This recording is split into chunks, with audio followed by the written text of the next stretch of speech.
নমস্কার বন্ধুরা, good morning. দেখো আজকে প্রচণ্ড বৃষ্টি হচ্ছে, তোমাদের দেখিয়ে দিলাম। সারা রাত বৃষ্টি হচ্ছিল। এপাশে দেখো আমার মেয়ে গান গাইতে বসে গেছে সকালবেলা। টিফিনে তেমন করতে পারিনি, দুধ গরম করে দিয়েছিলাম, বিস্কুট দিয়ে খেয়েছে, খেয়ে আর গান করতে বসে গেছিলো। ওপাশে ভাত বসিয়ে দিয়েছি, ঘরের সমস্ত কাজকর্ম সেরে রান্নাটা তাড়াতাড়ি তো করতেই হবে।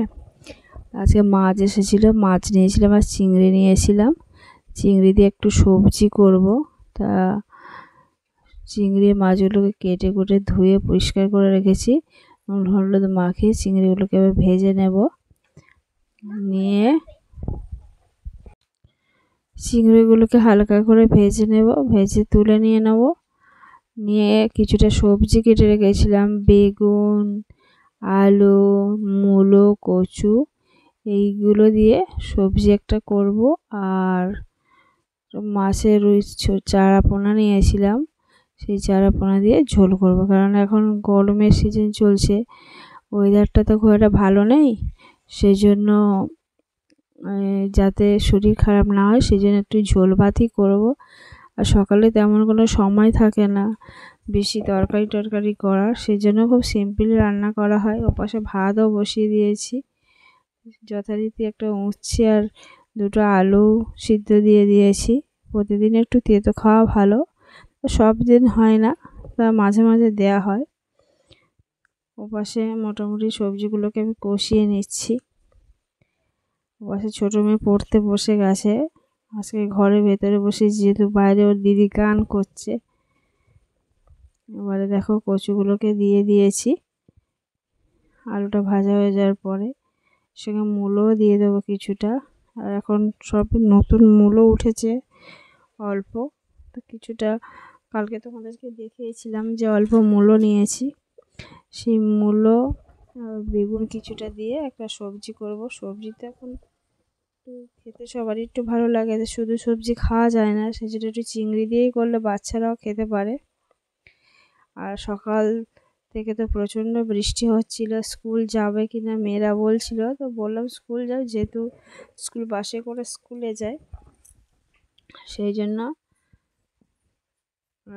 বললাম স্কুলে যে এবার আমাকেও বেরোতে হবে, ওর বাবাকেও বেরোতে হবে, সমস্ত ঘরের কাজকর্ম করে। পাশে আবার ভাতটা দেখে ভাতের প্ল্যান পড়ে যাচ্ছে।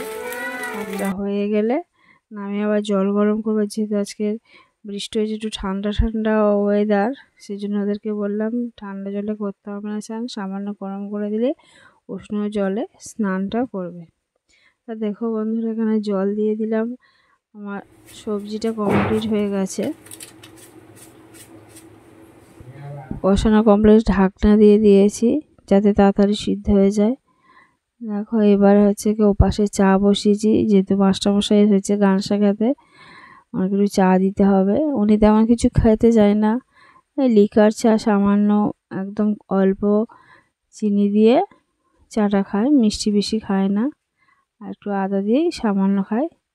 আর দেখো বাসে আমার সবজিটা হয়ে এসেছে, সবজিটা এবার নামিয়ে নেব, নিয়ে মাছটা ভেজে নেব। চারা পোনাটা নিয়েছিলাম কিন্তু সব রান্না করাইনি, 3 পিস রান্না করেছিলাম। যাওয়ার সময় কেউই খেতে চায় না, কিন্তু ঝোলটা শুধু খাওয়ার জন্যে মাছগুলোকে ভেজে নিচ্ছি।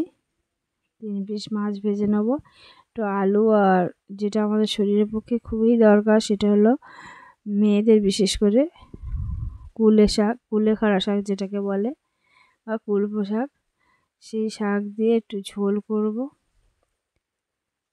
আর বন্ধুরা, আর ওপাশে তো ছোটো মেয়েকে ওর জেঠিমা রেডি করাচ্ছে স্নান টান করিয়ে, কারণ আমাদেরকে তো মোটামুটি 9টার মধ্যে আমাকে রান্না কমপ্লিট করতে হয়, 9:45টার মধ্যে গাড়িতে বেরোতে হবে।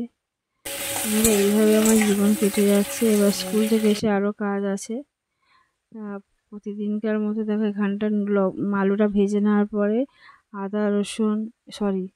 আদা, জিরে, লঙ্কা, হলুদ একসঙ্গে আমি গুলে রেখেছিলাম, সেটাকে দিয়ে দিলাম। আর কুলপো শাকে কেটে রেখেছিলাম সেটা দিয়ে মোটামুটি মশলাটা কষিয়ে এই ঝোলটা করব। বন্ধুরা, জানি না আমার এই ব্লগ ভিডিও তোমাদের কেমন লাগছে, আর আমি তেমনভাবে সময় পাই না বলে আমি আলাদা করে রেসিপি করার সুযোগও পাচ্ছি না। সামনে স্কুলে আবার পরীক্ষা আছে, আর এখন বিদ্যালয়ে খুব চাপও প্রচুর আছে, বিভিন্ন অনুষ্ঠানগুলো হচ্ছে। আর আগামীকাল আবার বিদ্যাসাগরের জন্মদিন পালন করা হবে, তার একটা প্রস্তুতি চলছে। তো আমার এই ভিডিও তোমাদের ভালো লাগলে অবশ্যই লাইক, কমেন্ট, শেয়ার, সাবস্ক্রাইব করে দিয়ে পাশে থেকো।